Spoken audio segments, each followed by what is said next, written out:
Hi friends, welcome back to royal designer boutique అండి. So ఈరోజు మరి ఒక కొత్త డిఫరెంట్ వర్క్తో మీ ముందర వచ్చేసినాను. ఈరోజు వర్క్ ఏమంటే ఇది హాఫ్ పట్టు క్లాత్ అండి. దీని మీద బార్డర్ అనేది అటాచ్ చేయాలా అంట.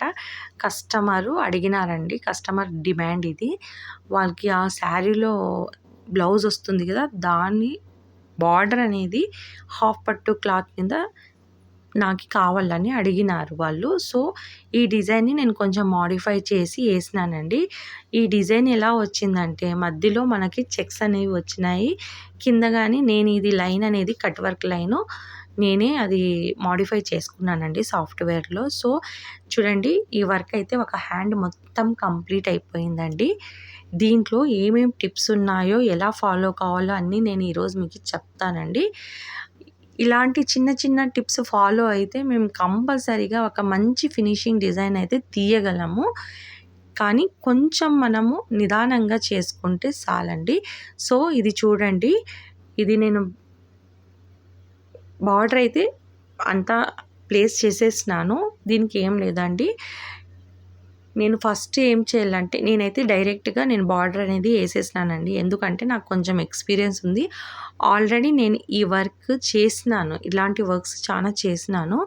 కొత్తగా చేసే వాళ్ళకైతే నేను ఒక చిన్న టిప్ అనేది చెప్తాను, ఫాలో అయిపోండి. అది టిప్ ఏమంటే, ముందు మీరు డిజైనర్లో ఇప్పుడు డిజైన్స్ ఎట్లా ఇచ్చేస్తారు కదా, మనకు లైన్స్ అనేది పడతాయి ఇక్కడ అనేది.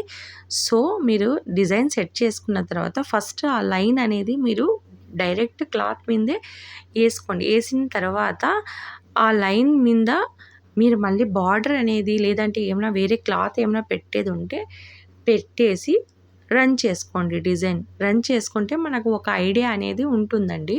అప్పుడు మేము నిదానంగా కొంచెం టైట్గా పట్టి ఆ బార్డర్ అనేది దాని మీద స్టిచ్ అనేది వేసేసుకున్నామంటే ఈజీగా అయిపోతుంది. హ్యాండ్స్ కానీ జాగ్రత్త అండి, ఎందుకంటే మిషన్ అనేది రన్ అవుతుంటుంది. సో హ్యాండ్స్ కానీ కేర్ఫుల్గా చూసుకోవాలా. నీడల్ పడితే మళ్ళీ అది ఒకటి వేరే ఉంటుంది. ఇది చూడండి, నేను మళ్ళీ బ్యాక్ చేసుకొని మళ్ళీ డబుల్ స్టిచ్ అనేది వేసి చూపిస్తున్నాను మీకు. ఎందుకంటే ఇది నేను ఆల్రెడీ చేసేసినాను. కొంచెం బార్డర్ టైట్గా పట్టేసుకొని అది స్టిచ్ అనేది మనకి ఎక్కడ పడుతుందనేది తెలుస్తుంది కదా. సో అది అలా అయిపోయిందండి. అంతా అయిపోయిన తర్వాత సెకండ్ స్టెప్ ఏమంటే ట్రిమ్మింగ్ స్టెప్ అండి.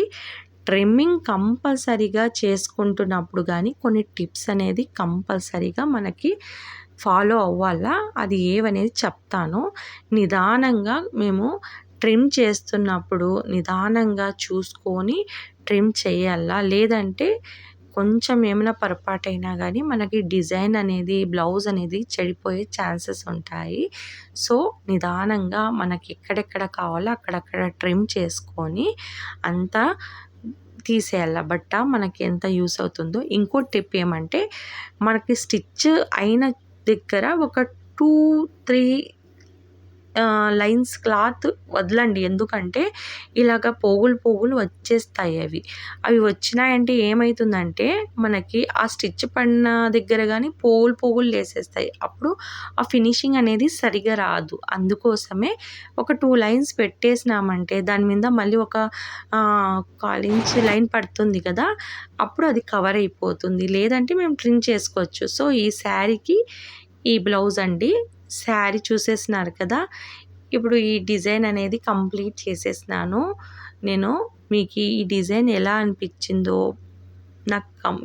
నేను చెప్పిన కొన్ని టిప్స్ మీకు యూజ్ అవుతాయని అనుకుంటున్నాను. సో మీకు ఏమైనా నా వీడియో నచ్చితే లైక్ చేయండి, సబ్స్క్రైబ్ చేయండి. ఇంకా కొత్త వీడియోస్